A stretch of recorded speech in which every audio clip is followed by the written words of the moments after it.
सम्राट चौधरी जी, मैं उन पे तो मानहानि का केस करूंगी। जिस समय में उनके देश का मान सम्मान बढ़ाने वाली बेटियां अपनी स्मिता की लड़ाई लड़ रही थी, उस समय उनके लिए वो मुद्दा नहीं था। बजरंग दल है जो देश में कई जगह पे उनके द्वारा उन्माद फैलाया हूं कि उनको देश के लोगों ने प्रधानमंत्री के रूप में चुना था, प्रचार मंत्री के रूप में नहीं। वो भाजपा का प्रचार करते तब भी मुझे समझ में आता, बजरंग दल का प्रचार कर रहे 2024 आप देखिएगा। और हमारे माननीय मुख्यमंत्री नीतीश कुमार जी ने यही संकल्प लिया है कि हमें भारत को भाजपा मुक्त करना है। नमस्कार, आप देख रहे हैं मगही न्यूज और मैं हूं निशिकांत। बिहार में इन दिनों राजनीतिक गतिविधियां बहुत तेज हैं, धर्म को लेके और भी विभिन्न तरह की राजनीतिक गतिविधियां हैं जो चल रही हैं, और इन्हीं सब मुद्दों पे आज हम बात करने के लिए आए हैं। हमारे साथ अनुप्रिया जी हैं और जदयू की प्रवक्ता है ये, इनसे जानेंगे हम। मैम, एक सवाल है जी, आज के डेट में बिहार की राजनीति जो है कहीं गलत दिशा में तो नहीं जा रही है? जी, धर्म के आधार पर राजनीति एक जो है परसेप्शन बन गया है लोगों का, क्या कहेंगे आप? देखिए, ये बिहार की बात नहीं है और बिहार के लोग कभी भी धर्म की राजनीति करते नहीं हैं, उनको पसंद भी नहीं है। बिहार ने हमेशा वैसे एक सरकार को चुना है जो उनके हितों के लिए काम हो। 2005 से आज तक माननीय मुख्यमंत्री जी के नेतृत्व में सरकार चल रही है और उनको जनता ने इसीलिए चुना है क्योंकि उन्होंने काम किया है, बदला है। बिहार को बदलते हुए लोगों ने देखा है। अगर आप बुजुर्गों से पूछेंगे, युवाओं से पूछेंगे, उन्होंने बदलता बिहार देखा है, एक समृद्ध बिहार देखा है। आप हर एक घर में पूछिए, चाहे वो महिला से पूछिए, युवाओं से पूछिए, सड़क देखिए, देखने की चीज़ है। तो बिहार के लोग कभी भी इस झूठी धर्म की राजनीति में कभी फंसते नहीं हैं। और धर्म की राजनीति तो सूट करती है भाजपा को, उसी धर्म के आड़ में वो राजनीति कर रही है।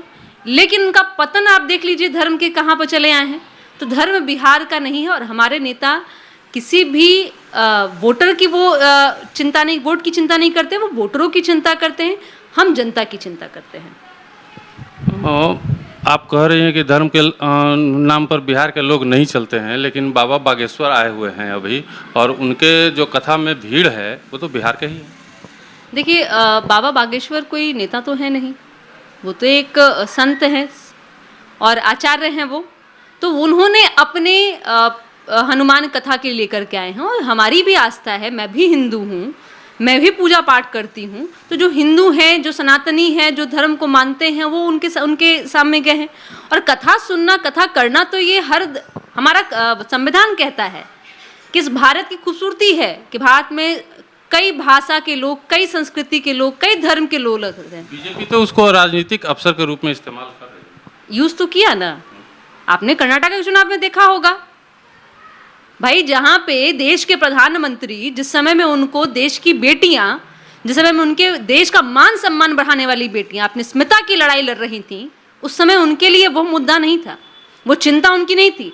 लेकिन जो बजरंग दल है, जो देश में कई जगह पे उनके द्वारा उन्माद फैलाया जाता है। आपको याद होगा सासाराम और नवादा वाला केस, आपको जानकारी है कि कई लोग इसमें वैसे गिरफ्तार हुए हैं कि जो बजरंग दल से आते हैं। और यही नहीं, देश के कई कोना में जहाँ पे आपको स्वतंत्रता नहीं देती है, ये बजरंग दल आपको घूमने की आज़ादी नहीं देती है, आपको एक बाध्य करता है। भारत एक धर्म का देश नहीं है, तो वो बजरंग दल का उन्होंने तुलना बजरंगबली से कर दिया।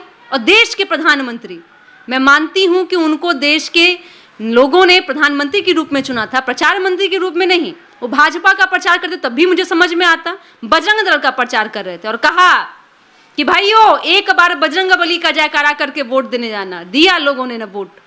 आज क्या हो गई हर सुन की।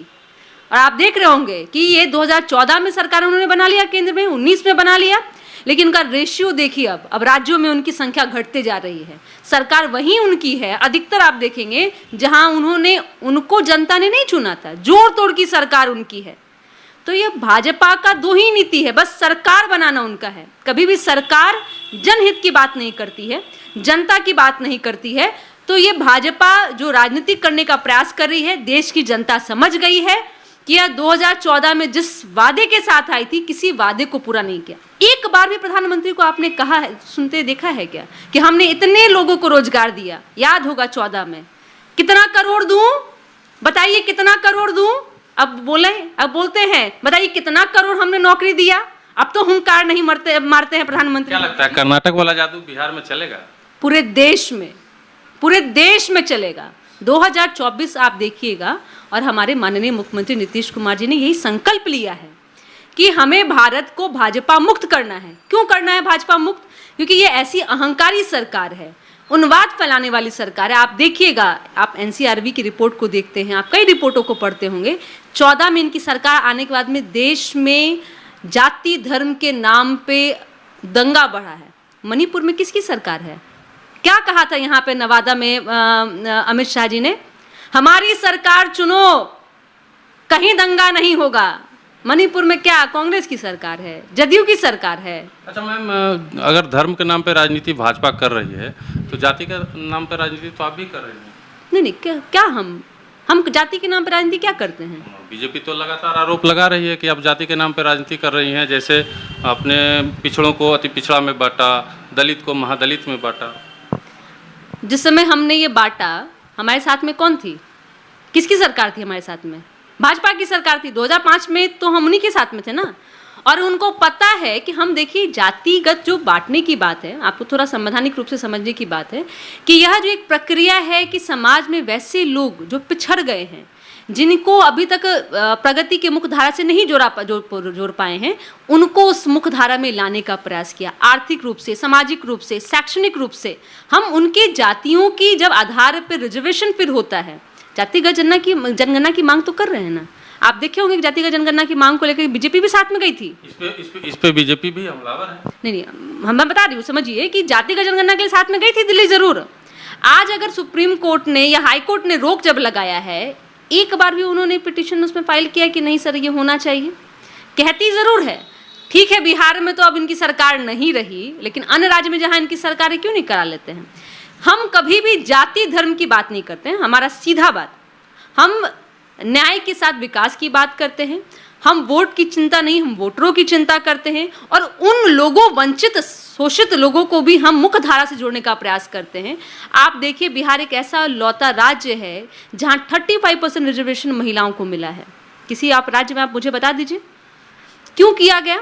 कि जाति ही नहीं, हमने 50% आबादी जो महिला की आबादी है उसको हमारे माननीय मुख्यमंत्री जी ने देखा कि जब एक बेटी पढ़ेगी, जब एक बेटी अगर वो जॉब करने जाएगी तो उसका घर भी पढ़ेगा, समाज भी पढ़ेगा। तो हम जागरूकता लाने का प्रयास कर रहे हैं। हम शराबबंदी देखिए किस लिए किए? जागरूकता लाने के लिए, समाज को बदलने का। हम बांटने का प्रयास नहीं करते। ये बीजेपी करती है और बीजेपी के नेता को सूट भी करता है। आप देख रहे होंगे आजकल किस तरह की भाषा पे उतर गए हैं। क्या भाषा उनकी आप देख रहे होंगे ना। आप सम्राट चौधरी जी को देख लीजिए, विजय सिन्हा जी को देख लीजिए। मुझे तो दुख होता है ऐसे लोगों को सुन करके कि किस तरह की भाषा का इस्तेमाल कर रहे हैं। और वो संस्कार है बीजेपी का। आप मोदी जी से सीखे हैं उन लोग, क्योंकि भाजपा, वो हमारे नेता बार बार कहते हैं वो भाजपा नहीं रही। कभी हमारे अटल बिहारी वाजपेयी जी, उनकी भाषा को आपने सुना होगा ना। देश नहीं, विदेशों में उनके शैली को, इनके भाषा को लोग सम्मान करते हैं।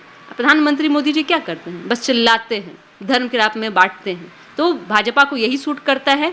और भाजपा मुक्त भारत हमारा संकल्प है। इसीलिए हमारे नेता पूरे देश में हर वो पार्टियों से मिलने का प्रयास कर रहे हैं और सबको एकजुट लाने का प्रयास करें, क्योंकि हमें देश का संविधान बचाना है। नवीन पटनायक वाला तो फेल हो गया। नहीं, फेल। अच्छा, फेल कैसे आप कहेंगे? उन्होंने तो कुछ कहा नहीं। उन्होंने क्या कहा? उन्होंने कहा कि ना हम कांग्रेस के साथ जाएंगे, ना हम भाजपा के साथ जाएंगे। तो 24 का चुनाव किसके खिलाफ में लड़ेंगे? भाजपा के खिलाफ लड़ना है तो भाजपा सामने में होगी, हमारा कैंडिडेट होगा, तब तो उनके साथ में हम लड़ेंगे ना। जब हमें पता है कि नवीन पटनायक ने क्या कि मैं सक्षम हूं, हमने सरकार में चला रहा हूं, तो ये ठीक है, सीधा लड़ाई उनका होगा तो भाजपा से होगा। और भाजपा को ही हराने के लिए लड़ेंगे। कि किसके खिलाफ लड़ते हैं? उनके हैं। हम ये कहें कि सीधे तौर पे कि चुनाव जीतना है किसी भी हाल में। नहीं, चुनाव शायद इसीलिए आपके नेता मटन पार्टी कर रहे हैं, बीजेपी हमलावर है, इसको लेकर के लगातार बयानबाजी कर रही है। चुनाव जीतना अगर हमें सिर्फ हमारा ध्येय होता तो हम बिहार ही का फोकस करते, हमारे नेता है ना। वो देश की चिंता करे और साथ में उन्होंने कहा कि मेरी कोई भी निजी महत्वाकांक्षा नहीं है, मैं प्रधानमंत्री बनना नहीं चाहता हूं। अब हम तो स्पष्ट कर रहे हैं ना कि हमें प्रधानमंत्री बनना नहीं है, लेकिन हमें क्यों एकजुट होना है, क्या करना है? हमें देश को बचाना है, उन युवाओं के भविष्य को बचाना है, आने वाले देश को समृद्ध भारत बनाना है। जो विश्व गुरु की ये बात करते हैं, कैसे बेरोजगारों के साथ बात करेंगे क्या हम? आपको पता है कि जब 2014 के पहले 25 करोड़ लोगों को मुफ्त में अनाज दिया जाता था, आज इसकी संख्या कितनी हो गई है? 85 करोड़। अगर वो सोचिए 85 करोड़ लोगों के परिवार को अनाज की जगह नौकरी मिला होता, तो आप सोचिए कितना वो समाज, वो परिवार, वो पूरा देश की उन्नति में उनका होता है। लेकिन फ्री में, मुफ्त में अनाज देने वाले की संख्या बढ़ गई है। ये सोचने की बात है और ये देश के युवाओं को सोचना होगा कि ऐसे नहीं होगी। और मटन पार्टी की बात करते हैं, कार्यकर्ता से मिलना, अपने क्षेत्रों में नेता से मुखातिब होना, अब उनके तरह थोड़ी हैं कि चुनाव में हम रैली करेंगे या फिर एक ही बार में मन की बात करेंगे। जनता से मिलते हैं क्या? आए हैं क्या देश में? एक बार भी बिहार में आए हैं प्रधानमंत्री जी? पूछा है कि हमारे सांसदों ने काम किया है कि नहीं किया है? वो तो नहीं पूछेंगे, मन की बात करेंगे। अरे हम काम की बात करते हैं, तब हम जनता के बीच में जाते हैं, कार्यकर्ताओं के बीच में दम रखते हैं हम लोग अपने काम पे। हमारा तो भाई हम तो मन की बात करने के लिए तो भाई हम भी बहुत अच्छे हैं, घर में बैठ के मन की बात करते हैं, लेकिन हम हिम्मत रखते हैं अपने काम पे, हम जनता के बीच में जाते हैं और जनता से मिलते हैं। और दूसरी बात कि वो कहते हैं सम्राट चौधरी जी, मैं उन पे तो मानहानि का केस करूंगी। मैं उन पे, बिहार में शराबबंदी है और उन्होंने क्या कहा? शराब परोसा गया है। मैं चुनौती देती हूं उनको, मैं एविडेंस आप लाइए और नहीं तो माफी मांगिए। नहीं माफी मांगिएगा ना, 24 में देश की जनता और 25 में बिहार की जनता कुछ बोलने के लिए उनके पास में है। विजय सिन्हा जी को देखिएगा, कभी कहते हैं कि भाई बिहारियों को मारा गया, कैसे सब फर्जी, सब अभी सब जेल वेल में सब है, देख रहे होंगे 2-4 गो ऐसा जो फर्जी न्यूज़ फैलाने वाला था। विजय सिन्हा जी कैसे एक्सपोज होंगे? आपको याद होगा कि वीडियो चला रहे थे, झूठ मूठ का दिखा रहे थे कि हम बात कर रहे हैं। वो बेचारा वहाँ फ़ोन पे कह रहा है कि नहीं सर यहाँ तो कुछ नहीं है, हम तो टीवी में देख रहे हैं, मोबाइल में देख रहे हैं। अच्छा ठीक है बात रखते हैं, फ़ोन रख देते हैं। तो झूठ फरेब की राजनीतिक भाजपा करती है और मैं दोनों को चुनौती देती हूँ कि बिहार की महिलाएं देख रही हैं कि उनके मांग पे हमारे माननीय मुख्यमंत्री नीतीश कुमार जी ने बिहार में शराबबंदी लागू किया और हम प्रयास कर रहे हैं। हम ये कह रहे हैं कि आप कई जगह पे ऐसी घटना होती हैं और मैं कहती हूँ कि एक बार भी अगर वहाँ था, सम्राट चौधरी ने टोल फ्री नंबर का इस्तेमाल किया क्या?